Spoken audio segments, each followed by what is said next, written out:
Hello friends, welcome back to this channel. तो आज हम शुरू करने वाले हैं क्लास 10 का एक चैप्टर जिसका नाम है एक कहानी यह भी। तो आओ चलो चैप्टर का एक्सप्लेनेशन शुरू करते हैं। उससे पहले जिन लोगों ने चैनल को सब्सक्राइब नहीं किया है कर लो और वीडियो को लाइक कर देना अगर पसंद आए तो।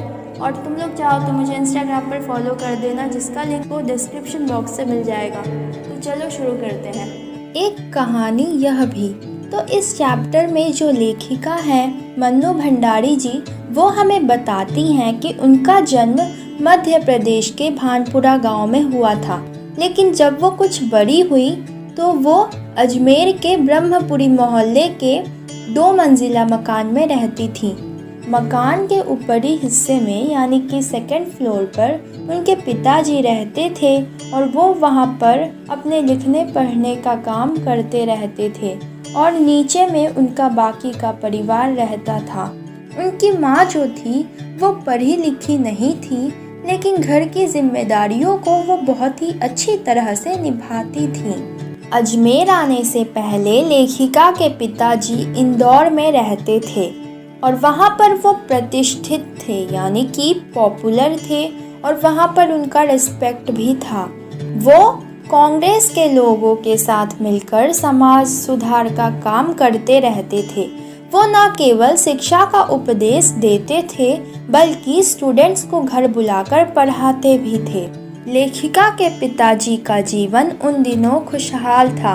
वो कोमल और संवेदनशील व्यक्ति थे यानी कि वो सॉफ्ट और सेंसिटिव व्यक्ति थे। उसके साथ साथ वो अहमवादी यानी कि उनके अंदर ईगो ज़्यादा था और वो क्रोधी भी थे। सो लेखिका बताती हैं कि उसने अपने पिताजी को अपने टूटे हुए गुणों और आशाओं के बोझ तले ही दबा हुआ देखा है।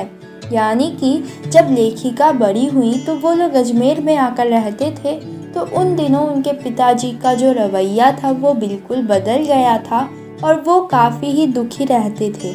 इंदौर में आर्थिक घाटा होने के बाद वे अजमेर आ गए, यानी कि इंदौर में उनको मनी में काफ़ी ही लॉस हुआ, प्रॉब्लम्स हुआ, इसी वजह से वो लोग अजमेर आ गए और वहाँ पर उनके पिताजी ने अपना अंग्रेज़ी हिंदी शब्दकोश लिखा। यानी कि वहाँ पर उनके पिताजी जो थे उन्होंने अपना अंग्रेज़ी हिंदी ग्लॉसरी लिखा। उन्हें सम्मान तो मिला पर उससे उनको अच्छा खासा धन नहीं मिला, यानी कि अच्छा खासा पैसा नहीं मिला। यानी कि उनके पिताजी ने जब ग्लॉसरी को बेचा तो उनको अच्छा खासा पैसा नहीं मिला, तो उनको पैसे की प्रॉब्लम्स की वजह से वो जो राज ठाट से मतलब एकदम ठाटबाट से रहना पसंद करते थे वो अब ठीक से नहीं रह पा रहे थे, जिसकी वजह से वो अंदर ही अंदर वो एकदम स्ट्रिक्ट मैन बनते जा रहे थे। ओके, और उनका यह क्रोध लेखिका की माँ पर उतरता, यानी कि उनके पिताजी का जो क्रोध था, गुस्सा था, वो लेखिका की माँ पर वो उतारा करते थे।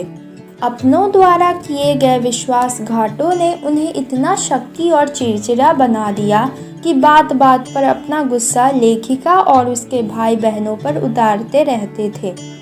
तो यहाँ पर लेखिका जो है वो बताती हैं कि वो यहाँ पर अपने पिताजी के बारे में गुणगान नहीं कर रही हैं, वो तो बस यह बताना चाह रही हैं कि पिता के कौन से गुण और दोष उसके अंदर समाये और कौन सी ऐसी बातें थी जिनकी वजह से उनके अंदर हीन भावना जागी।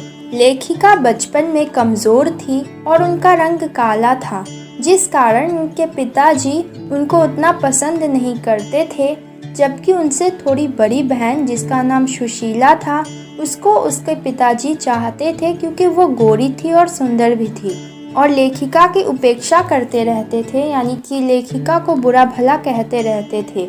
इस वजह से नाम सम्मान और प्रतिष्ठा यानी कि पॉपुलर होने के बाद भी लेखिका उस हीन भावना की वजह से अपने पर भरोसा नहीं कर पाती थी।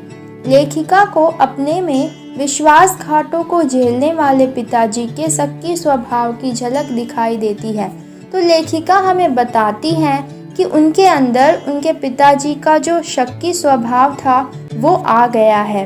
कभी कभी लेखिका और उनके पिताजी दोनों के बीच में टक्कर हो जाता था विचारों को लेकर। लेखिका ने बताया है कि उनके परिवार की लड़कियां जब 16 इयर्स की हो जाती थीं और 10 पास कर लेती थी तो उनकी शादी कर दी जाती थी। लेखिका की बहन सुशीला की भी इसी उम्र में शादी कर दी गई थी और उनके जो 2 भाई थे उनको पढ़ने के लिए बाहर भेज दिया गया था। तो जब लेखिका की बड़ी बहन सुशीला की शादी हो गई और उनके दोनों भाई पढ़ने के लिए बाहर चले गए तो अब उनके पिताजी उनका ध्यान रखने लगे। उनके पिताजी जो थे वो हमेशा कहा करते थे कि लेखिका को रसोई घर से दूर रखा जाए, यानी कि किचन से दूर रखा जाए, क्योंकि उनके अनुसार किचन ही वो स्थान है जहाँ पर लड़कियों की इच्छाओं को मार दिया जाता है। यानी कि उनके कहने का मतलब यह है कि लड़कियों को छोटी ही उम्र में चूल्हा चौका धरा दिया जाता है, जिसकी वजह से वो अपनी इच्छाओं को पूरा नहीं कर पाती, वो अपने लाइफ में कुछ बड़ा नहीं कर पाती, अचीव नहीं कर पाती। तो इसलिए उनके पिताजी जो है वो लेखिका को किचन से दूर रखने को ही कहते थे। यदि वह उसमें काम करेगी तो उसकी प्रतिभा और क्षमता वहीं जलकर खाक हो जाएगी। लेखिका अपने घर पर होने वाली विभिन्न दलों की आपसी बहसों को सुनती थी। जब वह चाय नाश्ता लेकर जाती तो पिताजी बहस सुनने के लिए उसे वहीं बैठा लेते थे। लेखिका 1942 के आंदोलन में जब देशभक्तों के बलिदानों को सुनती थी तो उसका मन दुख से भर जाता था। लेखिका बताती हैं कि 10वीं कक्षा तक यानी कि 10th क्लास तक वो जो बहसें सुनती थी वो उनकी समझ से बाहर था, यानी कि उनको कुछ समझ में नहीं आता था, फिर भी वो सुनती रहती थी। और जिस स्कूल से उन्होंने किताबें पढ़ने का शुरुआत की वही अब कॉलेज बन गया था। और 10वीं पास करके जब लेखिका कॉलेज में आई तो उनकी मुलाकात हिंदी की प्राध्यापिका शीला अग्रवाल से हुई। उन्होंने लेखिका को साहित्य के क्षेत्र में प्रवेश करवाकर पुस्तकों के चयन, उनको पढ़कर बहस करना, साहित्यकारों के विषय में जानने की दिशा दी। यानी कि शीला अग्रवाल ने ही लेखिका को उन पुस्तकों को पढ़कर समझना, उन पर बहस करना, ये सब सिखाया। कई लेखकों की रचनाओं ने उन पर विशेष प्रभाव डाला। उन्होंने शीला अग्रवाल से साहित्य के विषय में बहुत कुछ सीखा। अब जिन लोग को नहीं पता साहित्य मतलब क्या होता है मैं बताती चलूँ। साहित्य का मतलब होता है लिटरेचर। शीला अग्रवाल ने न सिर्फ लेखिका की साहित्य सीमा को बढ़ाया, यानी कि उनके लिटरेचर का जो नॉलेज था उसको न सिर्फ बढ़ाया, बल्कि उनके पिताजी जो देश के स्थितियों के अनुसार जो कार्यक्रम चला रहे थे उनमें भी उनको भाग लेने की प्रेरणा दी। 1946-47 के दौरान बहुत तरह के विद्रोहों में युवाओं का जोश भी उमड़ा हुआ था। जोश की उस लहर में लेखिका भी शामिल हुई, जिस कारण उनके घर में उसे लेकर वातावरण गर्म हो जाता था। उन्हें केवल घर में होने वाली गतिविधियों में ही शामिल होने की परमिशंस थी। पिताजी का दिन भर लड़कों के साथ नारे लगाती, हड़तालें करती यह लड़की बुरी लग रही थी। लेखिका का कहना है कि जब खून में जोश होता है तब सभी बंधन, सभी डर समाप्त हो जाते हैं, खत्म हो जाते हैं। इस कारण उस टाइम से ही लेखिका और उनके पिताजी की उतनी बनती नहीं थी, जब तक कि लेखिका की शादी राजेंद्र यादव से नहीं हो गई। लेखिका के पिताजी यश प्राप्ति को महत्व देते थे। उनका सिद्धांत था कि मनुष्य को अपना एक विशेष स्थान बनाकर जीना चाहिए, यानी कि एक स्टैंडर्ड बनाकर जीना चाहिए। समाज में नाम और सम्मान होना चाहिए। तो एक बार क्या होता है कि लेखिका की जो कॉलेज की प्रिंसिपल थी वो उसके प्रति कार्यवाही करती हैं और उस विषय में एक पत्र लिखती हैं। तो उस पत्र को पढ़कर उनके पिताजी जो थे वो बहुत ज़्यादा ही गुस्से हो जाते हैं और बोलते हैं कि यह लड़की हमारी सारी मान मर्यादा समाप्त करवाएगी। और भी बच्चे थे, किसी ने ऐसा नहीं किया। पिताजी गुस्से में होकर उसके कॉलेज में जाते हैं, लेकिन लौटते वक्त वो खुश हो जाते हैं। तो इसका कारण यह था कि कॉलेज की सभी लड़कियां केवल 3 लड़कियों के संकेत पर अपनी कॉलेज की कक्षाएं छोड़ देती थीं, यानी कि अपना क्लास छोड़ देती थी आंदोलन में भाग लेने के लिए। और उन 3 लड़कियों में से एक लेखिका भी थी। उनके कारण कॉलेज चलाना मुश्किल हो रहा था।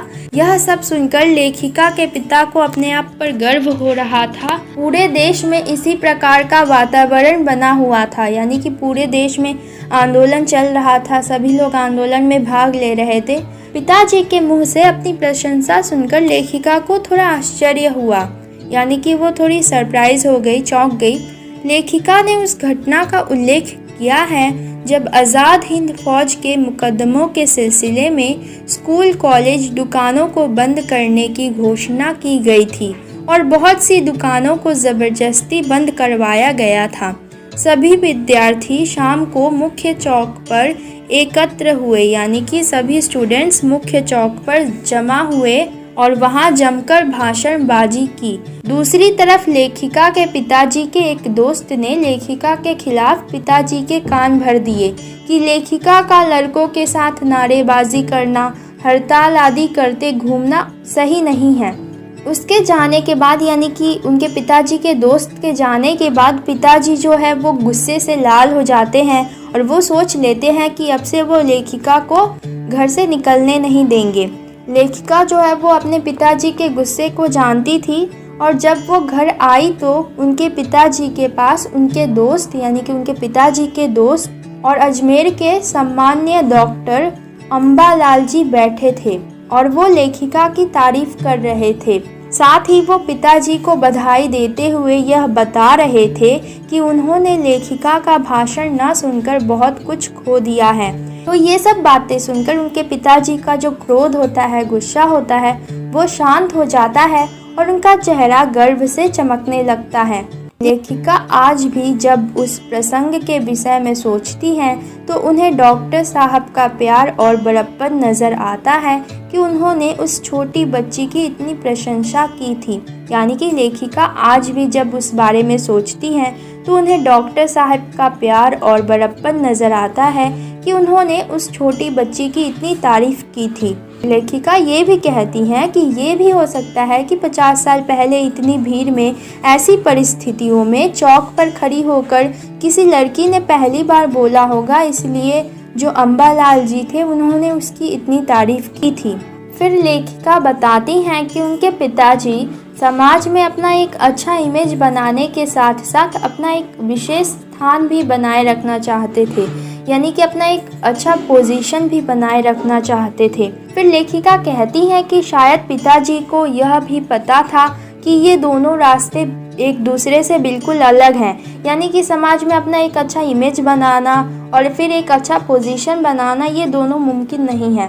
फिर लेखिका बताती हैं कि 1947 में शीला अग्रवाल को कॉलेज वालों ने यह कहते हुए नोटिस दे दिया कि वे लड़कियों को भड़काने और अनुशासन को भंग करने का काम कर रही हैं, यानी कि उनको कॉलेज से निकाल दिया। ये सब कहकर उन्होंने तीसरे वर्ष यानी कि 3rd ईयर की कक्षाएं भी बंद कर दी ताकि लेखिका और उनके साथ की 1-2 लड़कियां उनमें पार्ट ना ले सकें। कॉलेज से बाहर रहकर भी उन्होंने ऐसा बखेरा किया कि कक्षाएं फिर से शुरू हो गई, यानी कि फिर से क्लासेस चलने लगी। 15 अगस्त 1947 की जीत एक लंबी प्रतीक्षा के बाद की जीत थी। इस जीत के आगे उनकी जीत कुछ भी नहीं थी। यानी यहाँ पर जो लेखिका है वो कहती हैं कि 15 अगस्त 1947 की जो जीत थी, यानी कि उस दिन जो भारत आज़ाद हुआ था, उस जीत के आगे उनकी जो जीत थी, यानी कि वो कॉलेज में उनको फिर से ले लिया गया, उनकी क्लासेस चलने लगी, वो जीत बहुत छोटी थी। यानी कि देश की आज़ादी की जीत के सामने उनकी जीत बहुत छोटी थी।